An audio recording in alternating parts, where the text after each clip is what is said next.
हालांकि कांग्रेस पार्टी ने राष्ट्रीय स्तर पर एक अलग लाइन पकड़ी है कि ये अस्वीकार किया उस मुद्दे को। आपने पहले भी कहा था कि मैं पूजा होगा, अभी आप क्या कहेंगे? कभी पूरे दिन देखिए, बात बिल्कुल साफ है।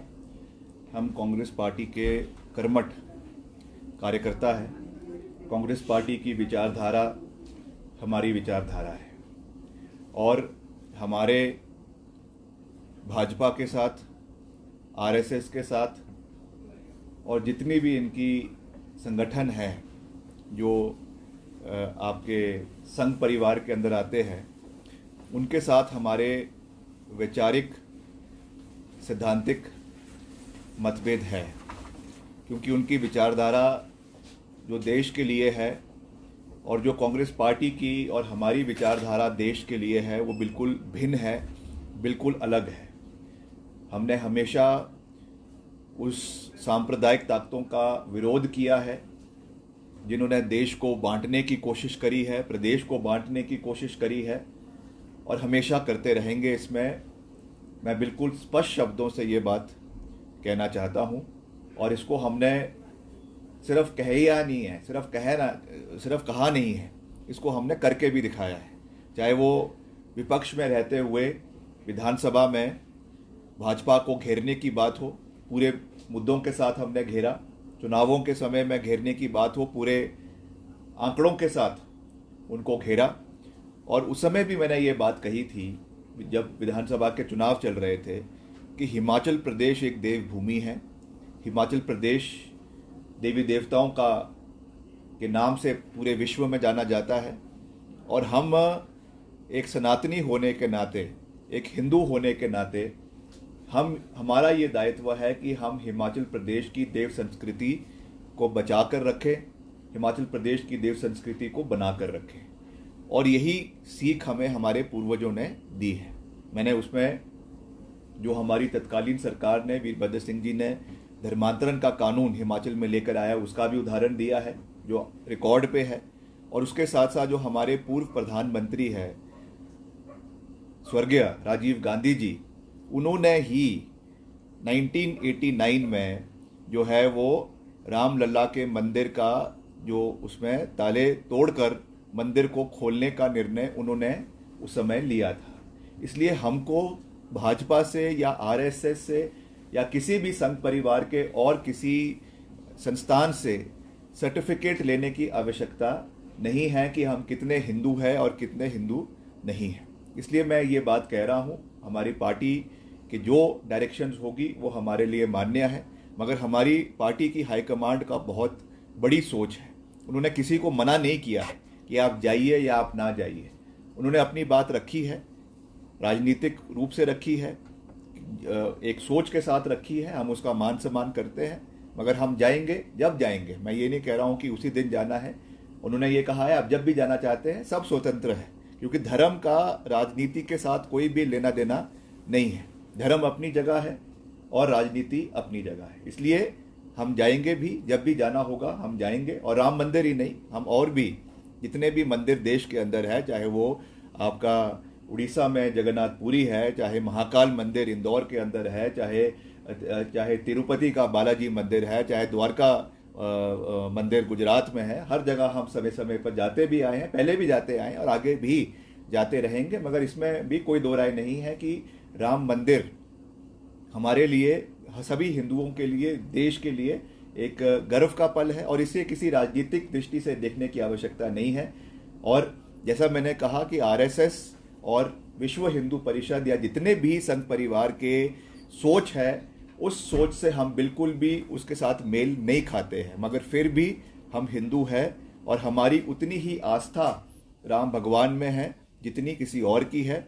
इसलिए एक हिंदू होने के नाते, एक सनातनी होने के नाते, जब भी हमें मौका लगेगा हम निश्चित तौर से रामलला का आशीर्वाद लेने के लिए अयोध्या समय रहते हुए जाएंगे। 22 जनवरी की बात है, जो खास पल है, उसमें आप जाएंगे या नहीं? नहीं, पल तो सारे खास होते हैं। पल आगे भी खास है, बाद में भी खास है। मन के अंदर श्रद्धा होनी चाहिए। आपके मन के अंदर श्रद्धा ना हो, केवल दिखावा हो, केवल ढोंग हो और आप 22 तारीख को वहाँ पहुँच जाए और मन पवित्र ना हो तो उसका कोई फायदा नहीं है। मन साफ होना चाहिए, चाहे आप पहले दिन जाए चाहे आप आखिरी दिन जाए, मगर सच्ची श्रद्धा के साथ जाए और सच्ची सोच के साथ जाए, मैं समझता हूँ वो ज़्यादा महत्वपूर्ण है। दिन तो कोई भी हो सकता है, और ये मैं कह सकता हूँ। विक्रमादित्य जी, जिस तरह से अगर बात की जाए प्रदेश में एक्सीडेंट्स को रोकने के लिए ट्रांसपोर्ट मिनिस्टर ने भी बोला है, और उन्होंने कहा है कि वनरेबल स्पॉट्स जो है उनको आइडेंटिफाई किया जाएगा और पीडब्ल्यूडी के साथ जिसे टेकअप किया जाएगा। तो किस तरह नहीं, निश्चित तौर से वल्नरेबल स्पॉट्स के लिए मैंने पीछे जिस दिन प्रेस कॉन्फ्रेंस भी करी थी कुछ दिन पहले, उस दिन भी मैंने इस आंकड़े को बड़े साफ तरीके से कहा था कि हमने जितने भी ब्लैक स्पॉट्स है उनको आइडेंटिफाई किया है, उसके ऊपर बजटरी प्रोविजन भी करवाने का हम प्रयास कर रहे हैं। पीछे मैं कुछ दिन पहले जब हम जिंजैली जा रहे थे तो करसोग के रास्ते में एक बड़ी दुखद घटना जो है हुई थी और काफ़ी लोगों की, महिलाओं की वहाँ मृत्यु हो गई थी। मैंने तुरंत आदेश दिए और मुझे खुशी है, पिछले कल मैं करसोग गया था तो वहाँ पे जो है वो आपके क्रैश बैरियर लगाने का काम पूरा हो चुका है।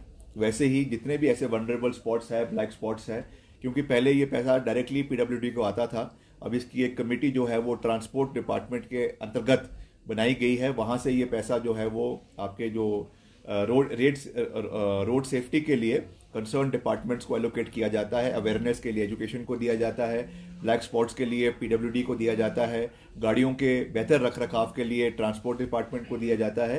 तो जितना भी एलोकेशन वहाँ से होगा उससे हम सड़कों की सुरक्षा पे प्राथमिकता पे पहले भी कार्य करते आए हैं, और आगे भी जितने भी ऐसे वल्नरेबल स्पॉट्स पूरे प्रदेश के अंदर है, करीबन 500 या 550 स्पॉट्स है, उन पे हम जो है काम कर रहे हैं।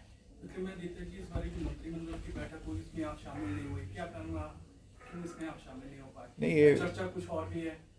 आपसे विभाग लिया गया है, एक तो चर्चा ही सियासी गलियारों में है कि इसलिए कोई नाराजगी आपकी, क्या आप वास्तविकता क्या है? नहीं, देखिए, मेरी कोई नाराज़गी नहीं है। जब चुनाव हुए थे पार्टी हाईकमांड ने, मैं केवल एक विधायक था, पहली बारी का विधायक था, मुझे स्टार कैंपेनर बनाया। वीरभद्र सिंह जी के नाम पे चुनाव लड़ा गया हिमाचल के अंदर। ऐसा कोई पोस्टर नहीं था, ऐसा कोई बैनर नहीं था, ऐसा कोई अखबार का इश्तिहार नहीं था कांग्रेस पार्टी की ओर से जिस पे वीरभद्र सिंह जी की फ़ोटो ना लगी हो। आखिरी दिन जिस दिन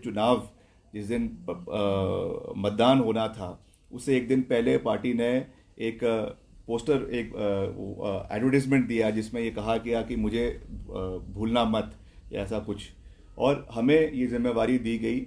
हमने करीबन पहली बार का विधायक होने के बावजूद करीबन 18 विधानसभा हलकों में हमने जाकर जो है वो पार्टी के लिए काम किया है। पार्टी को जिताने के लिए सबने, चाहे हमारे उस समय के नेता प्रतिपक्ष आदरणीय मुकेश अग्निहोत्री थे, हमारे उस समय के चेयरमैन कैंपेन कमेटी के जो वर्तमान में हमारे मुख्यमंत्री जी हैं ठाकुर सुखविंदर सिंह सुक्खू थे, हमारी पार्टी की अध्यक्षता थी, सब ने मिलाकर कांग्रेस पार्टी को बनाने का काम किया है। अब जो एलोकेशन का डिपार्टमेंट होता है, हम उससे बिल्कुल खुश हैं। वो प्रेरोगेटिव मुख्यमंत्री जी का है। मुख्यमंत्री जी ने जो डिपार्टमेंट लेना है, जो डिपार्टमेंट देना है, that is the prerogative of the government. उस पर मेरा कोई भी वो नहीं है। बाकी मैं जिस दिन बना था, मैंने उसी दिन कह दिया था कि कैबिनेट स्टेटस या मंत्री स्टेटस का तगमा लगाने वाले हम नहीं हैं।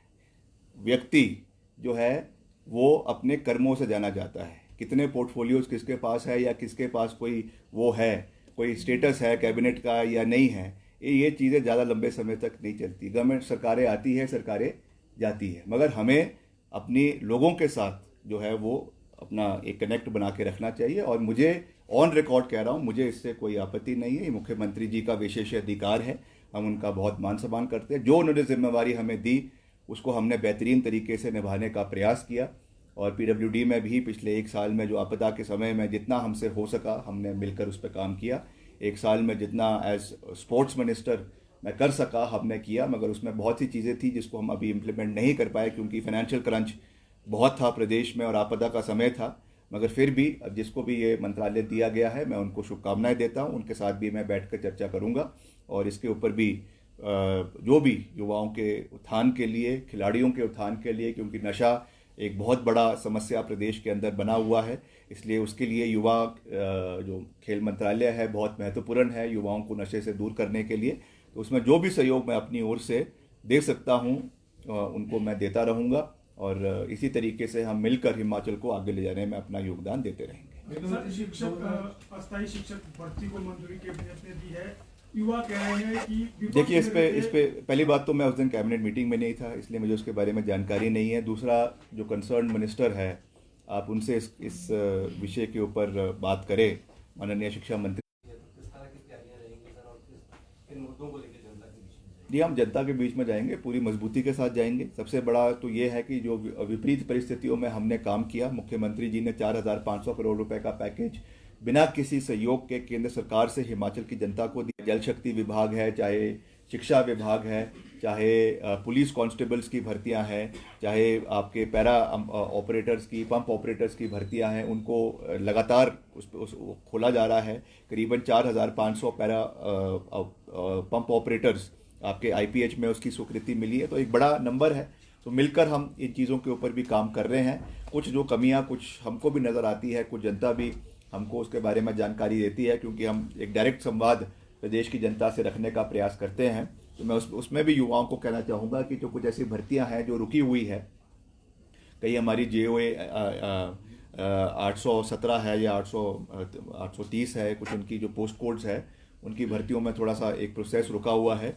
उस विषय को भी हम मुख्यमंत्री जी के समक्ष रखेंगे, चाहे उसमें विजिलेंस का समस्या आ रही है या जो भी आ रही है, उसको भी हम रखेंगे, ताकि उनको भी जल्द से जल्द घोषित किया जाए, ताकि उसका फ़ायदा भी प्रदेश के युवाओं को मिले, ये मैं कह सकता हूँ। एक सवाल और है कि चर्चा और ये है कि वास्तविकता है, आप बताएंगे कि विक्रमादित्य सिंह को कहा जा रहा है कि मंडी जो संसदीय से जो है चुनाव लड़ेंगे, इतनी वास्तविकता है? अगर ऐसा होता है, देखिए, ऐसा कुछ है नहीं, मगर मैंने अभी अपनी प्रेस वार्ता की शुरुआत में कहा था कि वैसे तो मैं लड़ने के लिए इच्छुक हूँ नहीं, क्योंकि हमें जिम्मेवारी शिमला ग्रामीण से जिताकर दूसरी बार यहाँ के लोगों ने एक रिकॉर्ड मार्जिन के साथ करीबन 15,000 मतों के साथ जिताकर वापस भेजी है। सरकार में मुझे एक अहम जिम्मेवारी मिली है, जिसका हम निर्वहन करने का पूरा प्रयास कर रहे हैं। मगर मैंने ये ज़रूर कहा है कि हम जो है वो कांग्रेस पार्टी के कर्मठ सिपाही हैं। जो आदेश कांग्रेस पार्टी की हाईकमांड का होगा वो हमारे लिए सर्वमान्य होगा, वो हमारे लिए सर्वश्रेष्ठ होगा, और मैं उनमें से हूँ जो कभी भी जो है फ्रंट फुट पे बैटिंग करने में विश्वास रखता हूँ। लड़ाई लड़नी है तो आगे से लड़ो और जनता के लिए लड़ो, इसलिए जो भी निर्णय कांग्रेस पार्टी का होगा उसको पूरा करने का दायित्व हम सबका है। उसमें हमारे को जो भी हमको जिम्मेवारी हमको दी जाएगी पार्टी के द्वारा, उसको हम पूरी मजबूती से, पूरी गहराई से उसका निर्वहन करने का पूरा प्रयास करेंगे।